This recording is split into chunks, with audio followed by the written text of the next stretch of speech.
Liquor కుంభకోణం వ్యవహారానికి సంబంధించి కొన్ని రోజులు సైలెంట్గా ఉన్న ఇప్పుడు దాదాపుగా రాజ్ కసిరెడ్డి బెయిల్ నిరాకరణతో అలాగే అదే నేపథ్యంలో సుప్రీంకోర్టు చేసిన కొన్ని సంచలన వ్యాఖ్యల నేపథ్యంలో మళ్ళీ తెర మీదకి వచ్చింది. 3,200 కోట్ల రూపాయల వరకు స్కామ్ అంటే అంత ఆషామాషి వ్యవహారం కాదు. అయితే ఇక్కడ ప్రధానంగా రేజ్ అయిన పాయింట్, ఇందులో బ్యూరోక్రాట్లు అలాగే రాజకీయ పలుకుబడితో హోదాలు అనుభవించే వాళ్ళు ఎవరైతే ఫైనల్ డెసిషన్స్ తీసుకుంటారో వాళ్ళందరూ కూడా ఖచ్చితంగా నేరపూరిత కుట్ర ఉద్దేశంతోనే చేసి ఉంటారు అనేది. అయితే ఇప్పటి వరకు దీనికి సంబంధించి ఎలాంటి ఆధారాలు లేవు, ఆధారాలు లేని కేసు అని వైసీపీ ఇప్పటివరకు ఆరోపిస్తూ వచ్చింది. ఇప్పటివరకు దాదాపుగా ఈ కేసులో 10 మంది వరకు బెయిల్ మీద బయటకు వచ్చి ఉన్నారు. ఇప్పుడు చాలామంది ఇంకా లోపలే ఉన్న పరిస్థితి.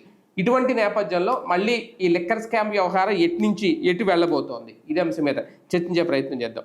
సార్, నిజంగా ఇందులో ఎవరో పెద్దలు ఉన్నారనో లేదంటే వైసీపీ హయాంలో ఎవరో కీలక నేతలు వెనక్కి ఉండి చేసి ఉండొచ్చు అనే దిశగానే ఇప్పుడు ఈ కేసు అన్న వెళ్తుందా?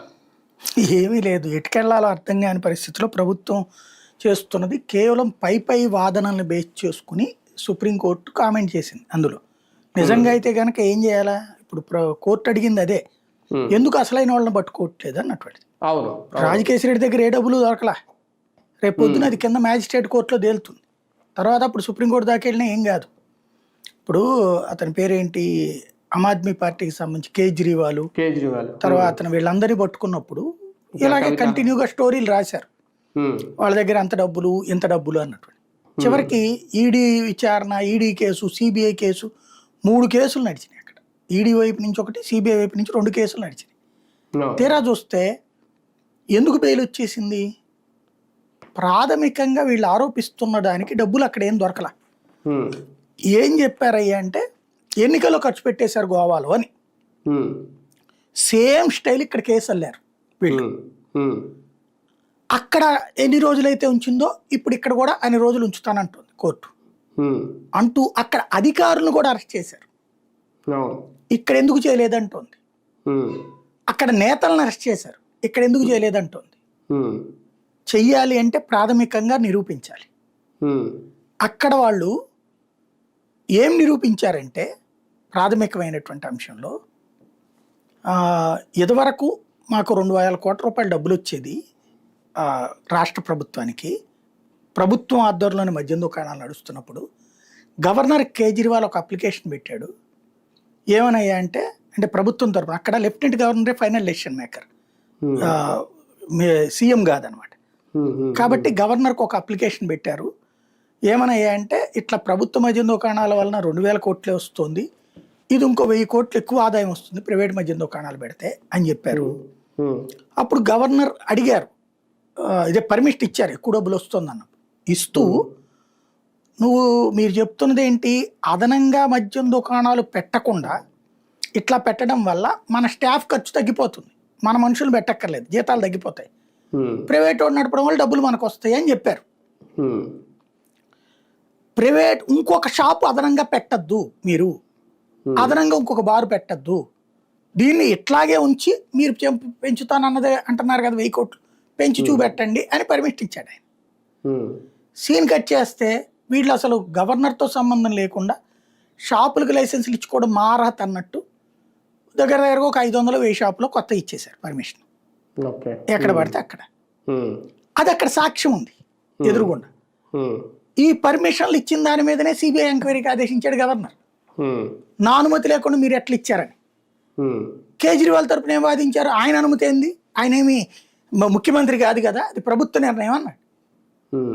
కానీ మద్యం పాలసీలో నువ్వు గవర్నర్ అనుమతి తీసుకుందాన్ని డీవియేట్ అయ్యావు కదా, ఆ విషయంలో డీవియేట్ అయ్యాడు కదా. ఇచ్చిన పాలసీ, గవర్నర్ అప్రూవల్ చేసిన పాలసీ ఏంటయ్యా అంటే ప్రభుత్వ మద్యం దుకాణాలను ప్రైవేట్ చేయడం, ఆ విధంగా డబ్బులు సంపాదించడం. కొత్తగా ఏమీ ఇవ్వద్దని కూడా క్లియర్గా చెప్పారు. అప్పుడు కొత్తగా ఇస్తామని పర్మిషన్ తీసుకోవాలి మీరు, పైగా గవర్నర్ ఇవ్వద్దని చెప్పాడు, మీకు రాసి ఇచ్చాడు అక్కడ క్లియర్గా. అంటే మీరు పాలసీకి విరుద్ధంగా ఇచ్చారు కాబట్టి వాళ్ళ ద్వారా డబ్బులు సంపాదించారనడానికి, సంపాదించకుండా ఎట్టిస్తారు మీరు షాప్కి అట్లా పర్మిషన్. కాబట్టి ప్రాథమికంగా ఆ ఉద్దేశంతో మేము అంచనా వేస్తున్నామని చెప్పింది కోర్టు. అందుకని అన్ని రోజులు జైల్లో ఉన్నాడు ఆయన. ఇక్కడ ఇప్పుడు ఏమని చూపించాలి, ప్రభుత్వ మద్యం దుకాణం, ఇది ప్రైవేటు మద్యం దుకాణం అయితే కార్యకర్తలు తిన్నారని చూపెట్టచ్చు, అవును. నాయకులు తిన్నారని చూపెట్టచ్చు. అది తీసేసి ప్రభుత్వ మద్యం దుకాణం పెట్టారు. ఇది అసెంబ్లీలో చట్టం చేశారు, ప్రభుత్వ మద్యం దుకాణాలకి మారుస్తున్నాం అనేసి. ప్రభుత్వ మద్యం దుకాణంలో డబ్బులు ఇంకేం వస్తాయి అడిషనల్గా? లేదు. పోనీ వీళ్ళు పేపర్లో రాసుకుని కథలల్లినట్టు, నాటకాలు చూపించినట్టు అక్కడికి తీసుకొచ్చి కల్తీ మద్యం ఇదేం ప్రూవ్ చేయలేరు. అది వేగ్గు ఊరికిన వాగుడు తప్పించి ఏమీ లేదు. ఎందుకంటే 5 ఏళ్లలో అలాంటిది బాటిల్ ఉంటే చూపెట్టేవాళ్ళు కదా, లేదు. వాట్ నెక్స్ట్ వీళ్ళు చెప్తున్న ఆరోపణ ఏంటి? డిస్టిలరీ నుంచి డబ్బులు తీసుకున్నారని. ఏ డిస్టిలరీ వాడు కూడా నేను లంచం ఇచ్చానని చెప్పాల. ఇంకోటి, అదే డిస్టిలరీ కంపెనీ నుంచి ఇప్పుడు కూడా వీళ్ళు మద్యం కొంటున్నారు, సేమ్ డిస్టిలరీ కంపెనీ నుంచి. అప్పుడు ఏమని ప్రూవ్ చేయాలి? ఇప్పుడు ఆ డిస్టిలరీ వాళ్ళని అరెస్ట్ చేయాలి లెక్క ప్రకారం, లంచం ఇచ్చినందుకు. తీసుకున్నందుకు జగన్మోహన్ రెడ్డిని అరెస్ట్ చేయాలి. ఇలాంటి పాలసీ చేసినందుకు అధికారులను అరెస్ట్ చేయాలి, ఐఏఎస్ని. పాలసీ ఎప్పుడూ కూడా చట్టంగా చేయడం వేరు, ప్రభుత్వ ఆదేశాలతో చేయడం వేరు. ఈ డిస్టిలరీ నుంచి కాకుండా ఆ డిస్టిలరీ నుంచి కొను, ఇది చట్టం అక్కర్లా, అది అధికారి చేస్తాడు, అంతే కదా. ఈ డిస్టిలరీ నుంచి ఈ సరుకు వస్తుంది కాదు, ఆ డిస్టిలరీ నుంచి ఎక్కువ కొను, ఈ డిస్టిలరీ నుంచి తగ్గించి అనేది ముఖ్యమంత్రి సంతకం పెట్టడు, ఎక్సైజ్ మంత్రి సంతకం పెట్టడు, ఎక్సైజ్ కమిషనర్ చేస్తాడు. అది వాళ్ళని ఇప్పుడు అరెస్ట్ చేయమంటుంది. ఇప్పుడు చేశారనుకోండి, ఐఏఎస్లు రివోల్ట్ అవుతారు రేపు పొద్దున. అందుకోసం చేయట్లా ఇప్పటిదాకా వీళ్ళు. ఇప్పుడు ఫర్ ఎగ్జాంపుల్ తిరుమల తిరుపతి దేవస్థానం శ్యామలరావును అనిల్ కుమార్ సింఘాల్ని వీళ్ళు బదిలీ చేశారు, వేరే శాఖల్లో పెట్టారు, కానీ వాళ్ళ మీద ఎందుకని డిసిప్లినరీ యాక్షన్ తీసుకోవాలా? లెక్క ప్రకారం వీళ్ళు ఉన్నప్పుడే వాళ్ళు ఉంది, వీళ్ళు పెట్టిందే వాళ్ళు ఇద్దరు కూడా. వీళ్ళు పెట్టిన వాళ్ళే తప్పు చేశారని కదా తేలింది. అప్పుడు వాళ్ళు అడ్డం తిరిగితే రేపు పొద్దున లేని మా చేత చెప్పించారన్నారు అనుకోండి, కథమైపోదా? వీళ్ళు చెప్తేనే చేసామంటే కథమైపోదా? అలాగే కాకుండా రేపు మిగతా ఐఏఎస్లు సంతకం పెట్టమంటారు. ఇప్పుడు కిందసారి చంద్రబాబు గారి స్కిల్ డెవలప్మెంట్ కేసులో ఎక్కడ ఇరుక్కున్నారు ఆయన? డబ్బులు వాడు 2,000 కోట్లు ఇవ్వాలా సిమెంట్స్ వాడు, మనం 300 కోట్లు ఇవ్వాలి, 350 కోట్లు 400 కోట్లు, ఈ రెండు కలిపి ఒక అకౌంట్లో వేయాలి. ఇది ఆనాటి పాలసీ. వాడు 2,000 కోట్లు ఇవ్వాలా, ఈ 400 కోట్లు అందులో వేయమన్నారు, 350 400 కోట్లు వేయమంటే అట్టెట్లాగని చెప్పి అప్పుడున్న ఐఏఎస్ అధికారి అడిగారు. వాడేయకుండా మనం ఎట్లా వేస్తాం, జాయింట్ అకౌంట్ కదా ఇది అనేసి. అంటే లేదు చంద్రబాబు గారు చెప్పారు మీరు వేసేయండి అన్నారు. నాకు ఆయన చెప్పలేదు అన్నారు. సరే అట్లయితే ఉండండి అని అక్కడికి వెళ్ళి చంద్రబాబు గారి దగ్గర నుంచి ఫోన్ చేయించారు. అదేది దాన్ని ఏమంటారు, లోకల్ కాల్ ఉంటుంది కదా, దాంట్లో మాట్లాడారు. ఇంటర్కామ్లో మాట్లాడాక దాన్ని ఆయన ఏం చేశాడు, అందుకనే మెన్షన్ చేస్తూ ఇట్లాగ సోన్స్ ఆయన వచ్చి నన్ను డబ్బులు అడిగాడు, ఆయన గవర్నమెంట్ ఎంప్లాయీ కాదు సలహాదారు, ఆయన అడిగితే నేను ఇట్లాగ నాకు సీఎం గారు చెప్పకుండా నేను ఇవ్వనన్నాను, సీఎం గారితో చెప్పించారు, ఓరల్గా చెప్పారు, ఆ కారణంగా డబ్బులు రిలీజ్ చేయమంటున్నాను, చేశాను, రిలీజింగ్ ఆర్డర్ ఇస్తున్నాను. అదే కదా పివి రమేష్ వాంగ్మూలం, దాని మీద రాశారు కదా ఆయన, రాసి సైన్ చేశారు. దాంతో ఏమైంది అక్కడ? ఇప్పుడు ఆయన ఏదైనా చేయాలనుకోండి, అప్పుడు ఎందుకని ఆయన ఏం ముట్టుకోలేదు పివి రమేష్ గారిని, జస్ట్ మ్యాజిస్ట్రేట్ దగ్గర స్టేట్మెంట్ తీసుకున్నారు, మళ్ళీ ఆయన చేత రివర్స్ స్టేట్మెంట్ ఇటు తీసుకున్నారు కరెక్టే, కానీ ఆయన తన చేతికి మట్టి అంటించుకోవాలి జాగ్రత్తగా. ఇప్పుడు రేపు ఐఏఎస్లు అందరూ అదే పని చేస్తారు, పాలసీ డెసిషన్స్ వీళ్ళు ఇష్టం వచ్చినట్టు ఉంది, మైనింగ్లో అడ్డదిడ్డంగా ఉంది, మద్యంలో అడ్డదిడ్డంగా ఉంది, రకరకాలు ఉన్నాయి కదా వీళ్ళ పాలసీలు. ఇప్పుడు దోపిడీకి పనికొచ్చేటటువంటి రేపటికి అడ్డం తిరుగుతారు, రేపు మీరు డబ్బులు తినేస్తారు, జైలుకు పోయేది మేమా, మేము రాసేస్తాం మీరు సంతకం పెట్టండి, దాన్ని మార్చేసి అంటారు. మార్చి సంతకం పెడితే రేపు పొద్దున నాయకుడు జైలుకి వెళ్తాడు. మంత్రి గారు చేశారనుకోండి, మంత్రి గారు చంద్రబాబు లోకేష్ చెప్పి చేశారనుకోండి, రేపు ఆ మంత్రి ఇరుక్కుంటాడు. అతను ఒప్పుకుంటాడా? తను రిస్క్ తీసుకుంటాడా? ఇది అవినీతి అనేది ఒకళ్ళకొకళ్ళు అబ్జార్బ్ చేసేసుకున్నారు, జీర్ణించేసుకున్నారు. అదేదో అంటారు కదా, గొంగట్లో అన్నం తింట ఎంట్రుకలు ఏరుకున్నట్టు ఎదురోడు దొంగ నేను సచ్చీలుణ్ణి అని చెప్పుకోవడానికి వినడానికి బాగుంటుంది. జనం ఎవరు నమ్మట్లా. అదే కదా. రేపు పొద్దున ఏమవుతుంది, అది జరిగిందంటే అధికారులు అందరూ అడ్డం తిరుగుతారు, నాకేం సంబంధం అంటారు.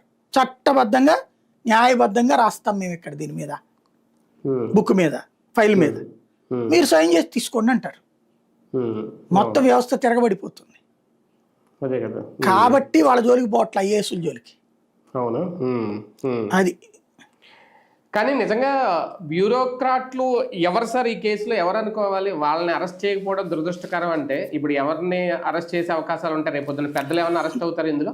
నేను చెప్పినట్టు ఇక్కడ రెండు జరగాలి.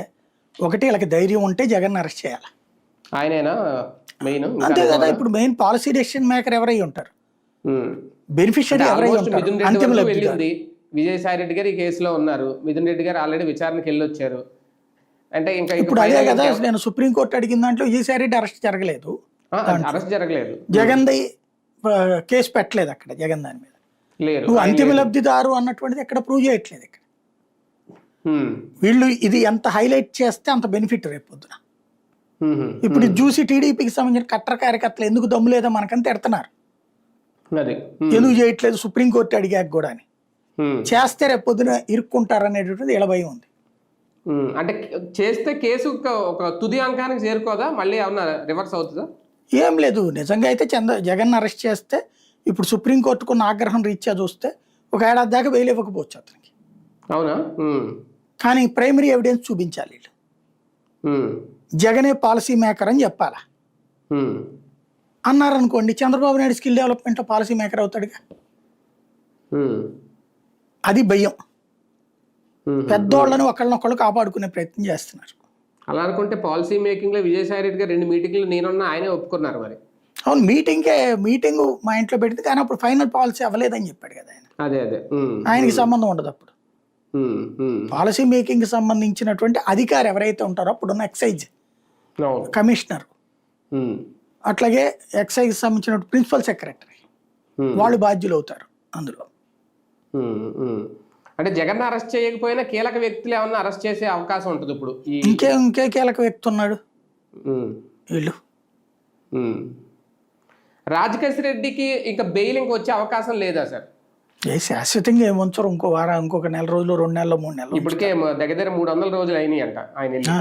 ఇంకొక 365 రోజుల నుంచి వాళ్ళిద్దరు ఉన్నారు కదా, ఏడాది అయ్యాకనే వదిలిపెట్టారు.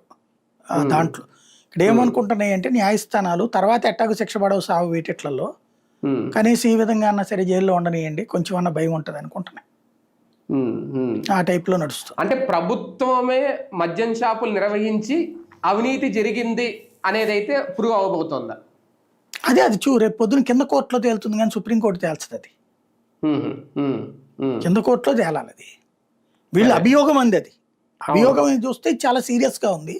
ఇంకా చాలా మందిని అరెస్ట్ చేయాలి, ఎందుకు చేయట్లేదు అర్థం కావట్లేదు మరి. అది ప్రూవ్ చేసి చూపించాల్సింది వీళ్ళు. ఒక రకంగా ప్రభుత్వానికి కూడా ఇది సుప్రీం ఒక షాక్ ఏమన్నా ఇచ్చిందా? మీరు ఎందుకు చేయలేకపోతున్నారు, ఒక నిరాధారమైన కేసుని బట్టి ఇన్ని రోజులు లాగుతున్నారు అనే అభిప్రాయం ఏమన్నా ఉందా? దీని నిరాధారం అంటలేదు, అది ఆధారం ఉంది కదా, మరి ఎందుకు చేయలేకపోతున్నారు అంటుంది. ఇప్పుడు ప్రభుత్వం సమీక్షించుకోవాలి తనకి తాను. ఈనాడు జ్యోతి వార్తలు నిజమైతే, అంటే రాజకీయంగా ప్రజల్లో ఏమన్నా సింపతి పెరుగుద్ది జగన్ అరెస్ట్ చేస్తే, ఆ ఉద్దేశంతో ఏమన్నా వెనక, అందుకనే ఆగుతున్నారు, అందులో డౌట్ ఏం లేదు. అదే కదా. రైట్. చూద్దాం. సుప్రీంకోర్టు వ్యక్తం చేసిన అభిప్రాయం ప్రకారం రేపొద్దున్న ఈ కేసులో, మద్యం కేసులో కీలక అరెస్టులు ఏమన్నా చూడబోతున్నావా? అది జగన్ వరకు వెళ్తుందా, లేదు ఇంకెవరైనా ఇందులో ఇన్వాల్వ్ అవుతారా, ఉంటారా, అరెస్ట్ చేస్తారా ఏంటనేది ఇంకా వేచి చూడాల్సి ఉంది.